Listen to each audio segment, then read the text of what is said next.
Айжарыков Мыңбай 1907 жылы Қарағаш ауылында туып өскен. 1942 жылы соғысқа аттанып, 1946 жылы елге оралды. Жаугершілік ерлігі мен Ұлы Отан соғысындағы жанкештілігі үшін Ұлы Отан соғысындағы ерлігі медалі, Жеңістің 20 жылдығы медалі, Жеңістің 30 жылдығы медалі. Мыңбай атай соғыстан оралған соң да еңбекке араласып, тракторшы, дүкенші қызметін атқарған. Содан зейнет демалысына шығып, 1979 жылы сәуір айында дүниеден озды.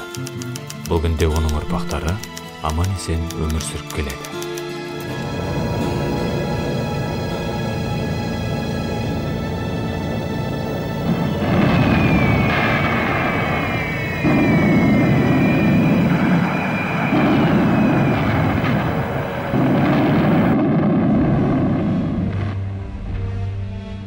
Бүгінгі түн, айлы жарық түн. Мұндай түндер майдан өмірінде сирек кездеседі. Сондықтан өзіңе хат жазуды жөн көрдім. Әрине, бұл өмір сүрудің хаты. Бір күні барлығымызды жүк пойызына тиеп, күнбатыс жаққа алып кетті. Қай жер екені белгісіз, тек ну орман.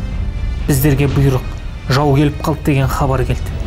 Сол күні аспанды қара бұлт қаптағандай ақш ұшақтары үстімізден бомбылады. Жолдастарым қаза тапты.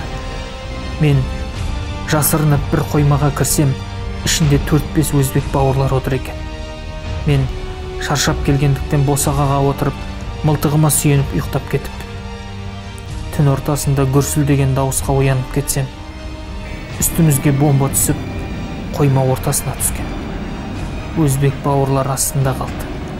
Содан аман шығып, жауынгерлерге қосылып, осы хатты саған жолдап отырмын.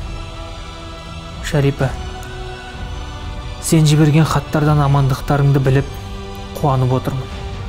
Ұрыста жүріп ойлайтыным бауырлардың амандығы. Шыңбайдан әлі хат хабар келген жоқ па?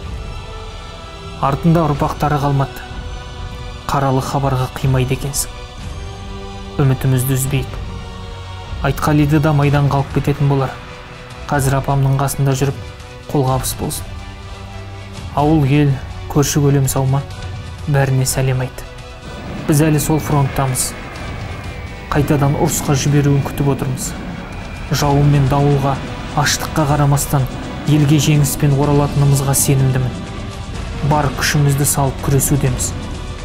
Көп ештеңе жазбағаным үшін ренжіме. Бәрімізге ортақ бір қаламсап бар. Өзімді ғана ойламай, оны келесі жауынгерге беруім керек. Біз әлі өмірден алатын еншімізді алған жоқпыз. Оны алатын күн алда. Бейбіт күнде көрісіп, жарқын өмір сүретін боламыз. Осыны есіңе сақта. Аман есен кездескенше.